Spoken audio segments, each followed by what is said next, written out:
اعوذ باللہ من الشیطان الرجیم بسم اللہ الرحمن الرحیم وَلَوْ يُعَجِّلُ اللَّهُ لِلنَّاسِ الشَّرَّ اسْتِعْجَالَهُم بِالْخَيْرِ لَقُضِيَ إِلَيْهِمْ أَجَلُهُمْ فَنَذَرُ الَّذِينَ لَا يَرْجُونَ لِقَاءَنَا فِي طُغْيَانِهِمْ يَعْمَهُونَ۔ اس آیت کے اندر اللہ تبارک و تعالی نے جو دین اسلام کی ناشکری کرتے ہیں اور مختلف قسم کی باتیں کرتے ہیں ان کو یہ دھمکی دی ہے کہ اگر تمہاری باتوں کو یا تم ایک دوسرے کو دانے جس طرح دیتے ہو اگر قبول کر لیا جائے تو دنیا کے اندر آج تک کوئی بھی نہ بچتا، یا جس طریقے سے تم دین حق کو جھٹلاتے ہو، جھٹلانے کے بعد جس طرح تم آکڑ دکھاتے ہو، اگر اللہ تعالیٰ تمہیں عذاب دے دیتا تو فرمایا پھر آج تک سب کا فیصلہ ہو چکا ہوتا، پھر آج تک بچا کوئی نہ ہوتا۔ تو اللہ تعالیٰ نے ارشاد فرمایا وَلَوْ يُعَجِّلُ اللَّهُ لِلنَّاسِ الشَّرَّ اسْتِعْجَالَهُم بِالْخَيْرِ، فرمایا اگر اللہ تعالیٰ لوگوں کو عذاب دینے کی جلدی کرتا، استعجالہم بالخیر، جس طرح لوگ بھلائی طلب کرتے ہیں جلدی کرنے میں، ٹھیک ہے، یعنی لوگ اچھی چیز مانگنے میں جلدی کرتے ہیں کہ ہمیں جلدی مل جائے، میں اسی طرح اللہ تعالیٰ تمہارے گناہوں کو بھی تمہیں جلدی سزا دے دیتا، لَقُضِیَ إِلَیْہِمْ أَجَلُہُم، فرمایا پھر تمہاری مدت جو ہے وہ گزر چکی ہوتی۔ مطلب کیا ہے کہ تم سارے کے سارے ہلاک ہو چکے ہوتے۔ جس طرح تم اچھے کام، اپنے روزی مانگی، اپنے صحت مانگی، اپنا سکھ مانگا ہے، اور انسان یہ چاہتا ہے کہ جیسے دعا مانگو فوراً قبول ہو جائے اور فوراً ہی اللہ تعالیٰ مجھے عطا فرما دے، میں کہ جیسے تم اپنی نیکی کی طلب کے اندر جلدی کرتے ہو، اگر اللہ تعالیٰ تمہیں گناہ کی بھی اس طریقے سے جلدی سزا دیتا تو لَقُضِیَ إِلَیْہِمْ أَجَلُہُم، تو فرمایا کہ پھر ان کی مدت پوری ہو چکی ہوتی۔ مطلب کیا ہے کہ ان کو عذاب اگر دے دیا جاتا تو پھر آج روئے زمین پر کوئی انسان بچا نہ ہوتا۔ تو اسی سے ایک علماء نے یہ مسئلہ بیان کیا ہے کہ جس طرح ہم خاص کر ماں باپ اپنی اولاد کو غصے کے وقت جو ہے وہ کوستے ہیں اور بد دعا بھی دے دیتے ہیں، گالیاں نکالتے ہیں کہ اللہ کرے تو مر جائے، تیرا ایکسیڈنٹ ہو جائے، یہ ہے وہ ہے، ٹھیک ہے، تو میں کہ جس طرح انسان یہ دعائیں مانگتا ہے، بد دعائیں کرتا ہے، جیسے اللہ تعالیٰ تمہاری دعائیں قبول کرتا ہے، اگر ویسے ہی اللہ تعالیٰ تمہاری بد دعائیں بھی ساتھ قبول کر لے تو کیا بچے گا پیچھے؟ ٹھیک ہے، ہوتا ہے کہ نہیں ہوتا؟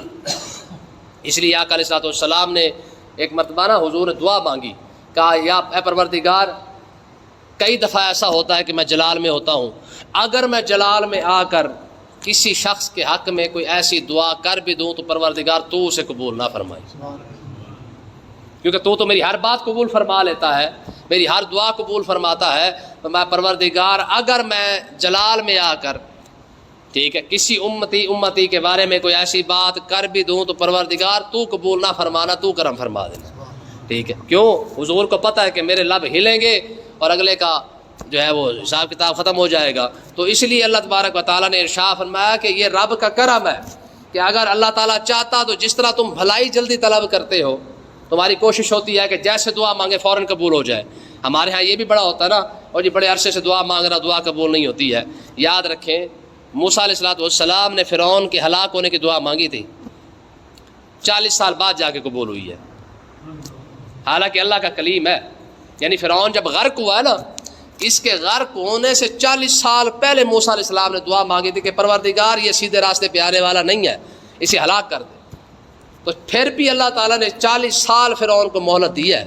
اس کا مطلب یہ نہیں کہ موسیٰ علیہ السلام کی دعا جلدی قبول نہیں ہوئی، نہ، مطلب یہ تھا کہ کلیم اللہ کی دعا قبول ہو گئی تھی، یہ رب کا کرم تھا کہ اللہ تعالیٰ نے پھر بھی اسے مہلت دی ہے، ٹھیک ہے، لیکن 40 سال کے بعد جا کے موسیٰ علیہ السلام کی یہ دعا پر پھر عمل ہوا ہے، ٹھیک ہے۔ تو کہنے کا مقصد یہ کہ بعض اوقات ایسا ہوتا ہے کہ ہم دعا مانگتے ہیں اور ہماری کوشش ہوتی ہے کہ یا اللہ اسے جلدی قبول کر، بس ہاتھ پھیرنے سے پہلے ہی ہمیں مل جائے۔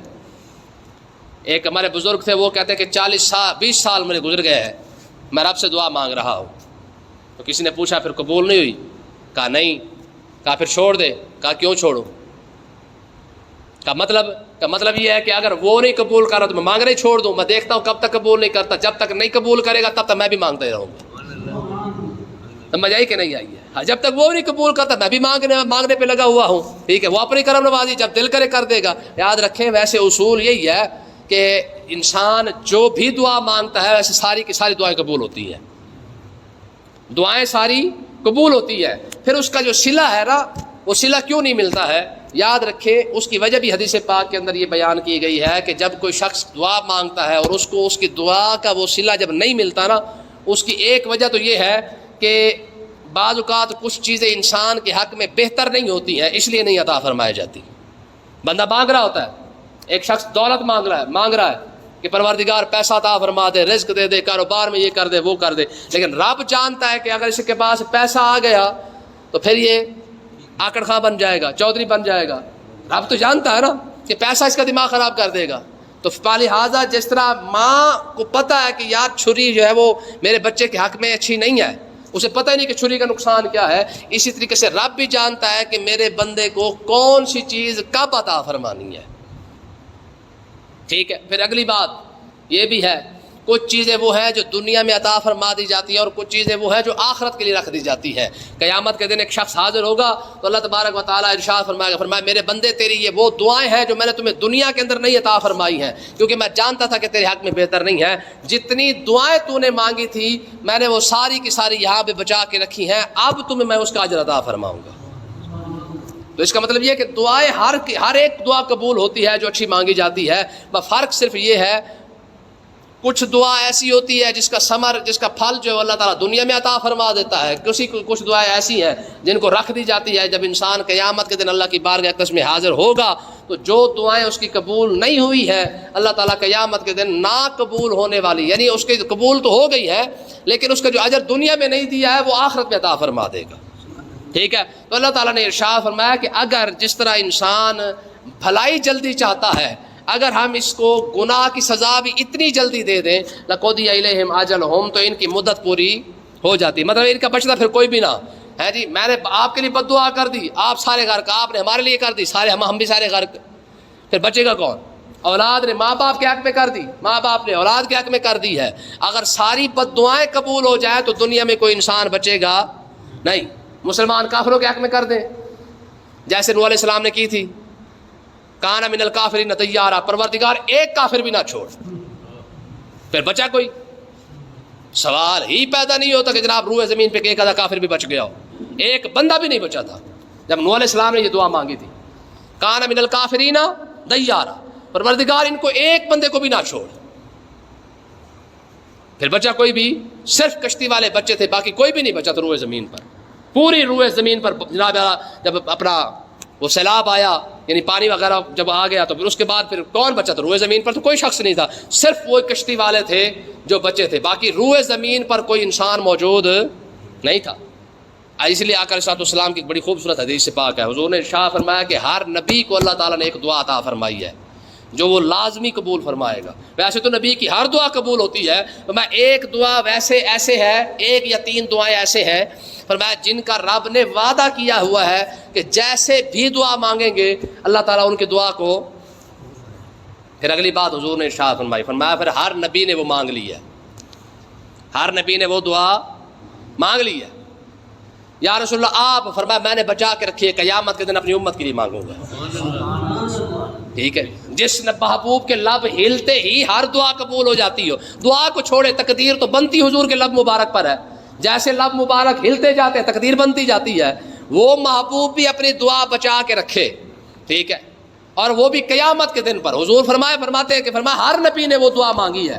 ٹھیک ہے. لیکن میں نے بچا کے رکھی ہے، فرمایا قیامت کا دن آئے گا میں تب وہ دعا مانگوں گا کہ پروردگار تو نے ہر نبی کو ایک دعا عطا فرمائی تھی اور وعدہ کیا تھا کہ جیسے مانگے گا قبول کر لے گا. میں نے بچا کے رکھی تھی، آج قیامت کا دن امت مشکل کے اندر ہے، کرم فرما میں وہ دعا مانگ رہا ہوں میری امت کی بخشش فرما رب کو قبول فرما لے گا. ٹھیک ہے. جس نبی نے یار امت کی خاطر وہ دعا بھی بچا کے رکھی ہو جی پیچھے کیا بچ جاتا ہے. تو بہرحال آگے دیکھیں اللہ تعالیٰ نے ارشاد فرمایا کہ اگر ہم عذاب میں جلدی دے دیتے تو فناظر الذین لا یرجون لقاءنا فی طغیانہم یعمہون، تو ان میں سے بچتا کوئی بھی نہ. تو بہرحال ہم نے کیا کیا؟ فناظر الذین، ہم نے چھوڑ دیا ان لوگوں کو. کیا کیا؟ چھوڑ دیا ہے. کن لوگوں کو؟ لا یرجون لقاءنا، جو ہماری ملاقات کو پسند نہیں کرتے ہیں، جنہیں رب کی ملاقات پسند نہیں نا. ہم نے عذاب پھر ان کو نہیں دیا ہے، پھر ہم نے کیا کیا؟ ہم نے ان کو چھوڑ دیا ہے فی طغیانہم یعمہون، یہ بھٹکتے پھرے، انہیں سیدھا راہ کبھی نہیں ملے گا. ہاں زندگی ہے 4 دن کی ہے، جتنے مزے کر رہے ہیں مزے کر لیں. نہ انہیں اسلام پسند آئے گا، نہ میں دین پسند آئے گا، نہ انہیں رب اور رب کے رسول کی کوئی بات پسند آئے گی. ایسے ہی بھٹکتے پھریں گے، دنیا جہان کی رونقیں دیکھتے رہیں گے، ان کا دل وہاں لگا رہے گا. فناظر الذین، ہم نے انہیں چھوڑ دیا ہے جنہیں رب بھی چھوڑ دے. ایمانداری سے بتا پیچھے بچا کیا یار ہے؟ رب فرما دے، فرمایا میں نے جا تجھے چھوڑ دیا ہے، کسی اور کے پاس چلا جا. یہ حدیث پاک ہے. فرمایا کہ جو شخص، جو بندہ میری تقدیر پر راضی نہیں ہوتا نا، رب کی تقدیر کیا ہے کہ رب دکھ دے اس پر بھی راضی نہیں، ٹھیک ہے جی، خوشی دے اس پر بھی راضی نہیں، ناشکری اس پر بھی کر رہا ہے کہ تھوڑی ہے، اور دکھ پر بھی مطلب صبر نہیں کر رہا، اس پر بھی تکلیفیں آہو فغاں کر رہا ہے. تو میں کہ جو شخص میری تقدیر پر راضی نہیں ہے، اللہ فرما رہا ہے، فرمایا اسے چاہیے کوئی اور رب ڈھونڈ لے. اس سے بڑی کوئی بات ہو سکتی ہے؟ یہ حدیث قدسی ہے. میں میری تقدیر پر راضی نہیں نا، پھر کوئی اور رب جا کے ڈھونڈ لے. اور آج دیکھ لیں یہی حال پورے انسانیت کے اندر ہے. آج مسلمان ہے، آج کا جو انسان ہے وہ کتنا راضی ہے رب کی ذات پر؟ تھوڑی سی بات ہوئی نہیں ہے، تھوڑی سی تکلیف ہوئی نہیں ہے، تھوڑی سی تنگی آئی نہیں ہے، سب سے پہلی جو ناشکری کرے گا وہ بندہ رب کی کرے گا. موت کو دیکھ لیں، برحق ہے کہ نہیں؟ لیکن ہماری زنانیاں میت کے پاس بیٹھ کر جو حالا لالا مچائیں گی نا، ٹھیک ہے جی، میرا نہیں خیال کوئی ایک زنانی بھی مسلمان ہو کے وہاں سے اٹھتی ہو. نہ انہوں نے اسرائیل علیہ السلام کو چھوڑنا ہے، نہ انہوں نے رب کو چھوڑنا ہے، نہ انہوں نے موت کو چھوڑنا ہے، نہ انہوں نے کوئی اور کوئی چیز چھوڑنی ہے. جیسے میت کے پاس بیٹھیں گی سوال ہی پیدا نہیں ہوتا کہ کوئی زنانی ایمان کے ساتھ اٹھی ہو. جب آپ نے موت کے ساتھ مذاق کر دیا، موت کے ساتھ گلے شکوے، اسی طرح کی بگاڑیا سی سانو لے جاندہ جاندی کوئی بھی نہیں. یہ جو کہتی ہے نا کہ سانو انہیں جگہ لے جاندہ تھا، اسرائیل علیہ السلام باقی انہوں لے جان کوئی بھی نہیں جائے گی انہیں چھو. صرف کی ہے او میت کو بیٹھ کے جتنی ایکٹنگ کر سکتے ساری ایکٹنگ کرتے رہن گیا، ٹھیک ہے. دروازے تے باہر ہون گیا تو بالکل صحیح سلامت، نال ہی جناب والا پٹی بن کے چل بسم اللہ شروع. لیکن کیا ہوگا؟ نہ رب کو چھوڑیں گی، نہ اسرائیل علیہ السلام کو چھوڑیں گی، نہ موت کو چھوڑیں گی، کسی چیز کو چھوڑنے کے لیے تیار نہیں ہے. بات سمجھے کہ نہیں آئی؟ تو اللہ تعالیٰ نے ارشاد فرمائے فناظر الذین، جنہوں نے ہمارے دین کو پسند نہیں کیا نا، مجھے پسند نہیں کیا، فناظر الذین، ہم نے بھی ان کو چھوڑ دیا. بتاؤ یار، اس سے بڑی کوئی بات ہو سکتی ہے؟ اور اگلی الفاظ دیکھیں ذرا آیت کے، بندے کا ایمان ایک بار ہل جاتا ہے بندہ. یہ الفاظ دیکھیں، چیک کریں. وَإِذَا مَسَّ الْإِنسَانَ الضُّرُّ دَعَانَا، جب انسان کو تکلیف پہنچتی ہے، دعانا، ہم سے دعائیں مانگتا ہے. جب بندے کو تکلیف ہوتی ہے کیا کرتا ہے؟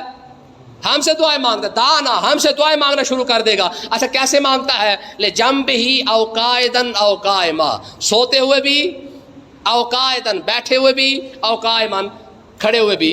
یعنی کھڑے اٹھتے بیٹھتے آتے جاتے مالک ایک باری کدی کرم کر دے نا ہے، پھر میں سدھا ہو گیا. جیسے ہی کرم ہو گیا سدھا والا کھاتا ختم ہو گیا. ٹھیک ہے، ساری زندگی ہم صرف اسی بات پہ دھوکہ دیتے آئے ہیں کہ کدی ایک باری انج ہو جائے نا ایک باری. لیکن رب کیا فرما رہا ہے؟ اب ان الفاظ کے اندر کسی تفسیر کی ضرورت نہیں ہے یار، ٹھیک ہے جی، ہے نا سمجھنے والی بات. جیسے تکلیف آئی مسجد آباد ہو گئی ہے جی، نماز پڑھنا بھی شروع ہو گئے، 5 نمازیں شروع. پتہ چلا کیا مسئلہ بنا ہے؟ کہتے ہیں رولا پڑ گیا ہے.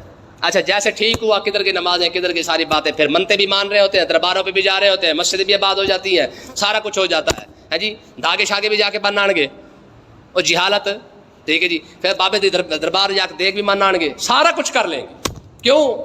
کیونکہ آج مصیبت جو آ پڑی ہے. اور اگلی بات میں فلما کشفنا عنہ درہ، میں جیسے ہم نے اس کی تکلیف کو اس سے دور کر دیا، جیسے انسان کو خوشحال کر دیا، اسے تکلیف ختم ہو گئی ہے، اس کی بیماری ختم ہو گئی ہے، اس کی مصیبتیں ختم ہو گئی ہیں، گھریلو پریشانی تھی وہ ختم ہو گئی ہے. اب دیکھو یار الفاظ دیکھو، میں کالم یدعونا، مرہ کالم یدعونا، میں کہ اب وہی انسان ایسے چلتا ہے کالم یدعونا، جیسے اس نے کبھی ہم سے دعا مانگی نہیں تھی. الا در مسا، میں وہ جو تکلیف اسے پہنچی تھی میں اب ایسے ہو گیا ہے جیسے اس نے کبھی ہم سے دعا نہیں مانگی. یہ کوئی حدیث نہیں ہے، کسی بابے کا قول نہیں ہے، یہ سیدھا قرآن ہے. میں جب تکلیف آئی تو اس وقت دن رات ہم سے دعا مانگ رہا ہے کہ مالک ایک بار کرم کر دے. پھر اٹھتے بیٹھتے آتے جاتے وظیفے بھی پوچھ لے گا ہے جی، 4 تسبیحاں بھی، 4 رکعتیں بھی، صلاۃ تہجد بھی ہو رہی ہے جناب، صلاۃ تسبیح بھی ہو رہی ہے. پھر جناب منتیں مان کے کتنے رکعتیں جی، 6 رکعتیں میں پڑھوں گا جی، دیکھ میں تقسیم کر دوں گا، فلانا کام کر دوں گا. میں فلما کشفنا عنہ درہ، فرمایا جیسے انسان کی تکلیف دور ہوئی، مرہ ایسے چل رہا ہے کالم یدعونا، جیسے اس نے ہم سے دعا ہی نہیں مانگی ہے. آکڑ چیک کرو 6 فٹ کی، ٹھیک ہے. مرہ ایسے چلتا ہے کالم یدعونا، جیسے اس نے ہم سے کبھی دعا نہیں مانگی ہے، الا در مسا، جیسے اسے تکلیف پہنچی تھی۔ آگے دیکھیں فرمایا کذالک، فرمایا کوئی بات نہیں، ہم نے بھی پھر اسی طرح کیا، زین للمسرفین ما کانوا یعملون، فرمایا پھر ہم نے بھی حد سے بڑھنے والوں کے جو کام ہیں ان کو ہم نے مزین کر کے رکھ دیا، شاباش بھی لگے رہو۔ ہم نے بھی کیا کیا پھر؟ حد سے بڑھنے والے جو تھے ہم نے بھی ان کے اعمال ان کو اچھے کر کے دکھا دیے ہیں کہ اگر تمہیں رب کی ضرورت نہیں نا فناظر الذین، ہم نے بھی پھر تمہیں چھوڑ دیا ہے۔ یعنی تکلیف آئی تو رب یاد آ گیا، جیسے تکلیف ختم ہوئی رب بھول گیا۔ سب سے پہلے آپ دیکھ لیں کہ جب تکلیف آتی ہے رب یاد آتا ہے، اور جیسے ہی بات سمجھ آئی کہ نہیں آئی؟ پہلے سب سے پہلے رب کی ناشکری، اور سب سے پہلے دعا بھی رب سے، ٹھیک ہے؟ تکلیف آئی تو دعا بھی سب سے پہلے رب سے مانگی ہے، اچھا خوشی آئی تو سب سے پہلے بھولے بھی رب کو ہے۔ شادی کے موقع پہ رب کہاں یاد آتا ہے؟ کہاں؟ کیوں جی؟ کہاں گئی شریعت، کہاں گیا اسلام، کہاں گئی ساری باتیں؟ اب تو حاجی صاحب بھی تسبیح پھیر کر جو ہے وہ ساؤنڈ اسپیکر اوپر کروا کے بیٹھے ہوتے ہیں، اور کیا کہتے ہیں؟ کہتے ہیں جی موقع ہے یہ۔ تو اللہ تعالیٰ نے ارشاد فرمایا کوئی بات نہیں، تو ایڈا چلاک نہیں ہے، کذالک زین للمسرفین ما کانوا یعملون، ہم نے بھی تیرے عمل تیرے لیے اچھے بنا کے رکھ دیے ہیں کہ شاباش بھی لگا رہا ہے ایسے ہی، ٹھیک ہے؟ تو کہنے کا مقصد یہ ہے کہ یہ وہ گلہ شکوہ ہے جو اللہ تعالیٰ نے انسان کے ساتھ کیا ہے۔ فرمایا سوچ تو صحیح کہ تو دھوکہ بھی دے رہا ہے تو کس کو دے رہا ہے؟ اللہ پاک سمجھنے کی توفیق عطا فرمائے۔